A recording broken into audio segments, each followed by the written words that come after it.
बहुत समय पहले कैलाश पर्वत पर भगवान शिव और माता पार्वती अपने दो पुत्रों गणेश और मुरुगन के साथ रहते थे। एक दिन ऋषि नारद एक बहुत ही खास फल लेकर आए। वह था ज्ञान का आम। यह फल बहुत अनमोल है। इसे काटकर या बांटकर नहीं खाया जा सकता। केवल एक ही इसे पा सकता है। शिव और पार्वती सोच में पड़ गए। किसे दे? दोनों बेटे प्रिय थे। फिर उन्होंने कहा, जो सबसे पहले पूरी पृथ्वी का चक्कर लगाकर वापस आएगा वही इस फल को पाएगा। मुरुगन तुरंत अपने तेज मोर पर बैठ गए और पूरी दुनिया की यात्रा के लिए निकल पड़े। गणेश थोड़ी देर चुप रहे, फिर मुस्कुराए।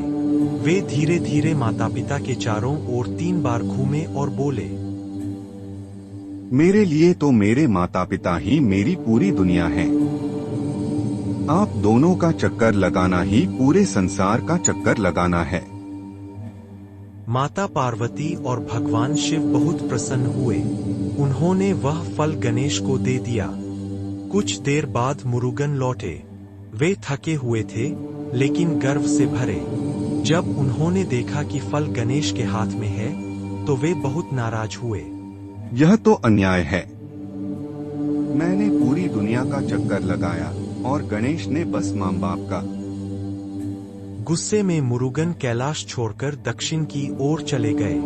वे तमिलनाडु के पालनी पर्वत पर रहने लगे और वहां तपस्वी देवता के रूप में पूजे गए। शिव और पार्वती उनके पास गए और समझाया, बेटा, गणेश ने ज्ञान का मार्ग चुना और तुमने पराक्रम और त्याग का।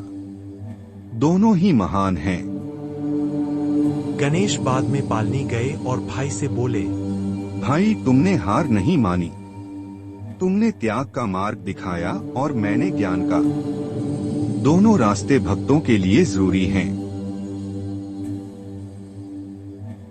गणेश जी सिखाते हैं कि सच्चा ज्ञान माता पिता की सेवा और सम्मान में है। मुरुगन जी सिखाते हैं कि साहस, मेहनत और त्याग भी उतने ही जरूरी हैं। जीवन में बुद्धि और पराक्रम दोनों का संतुलन आवश्यक है।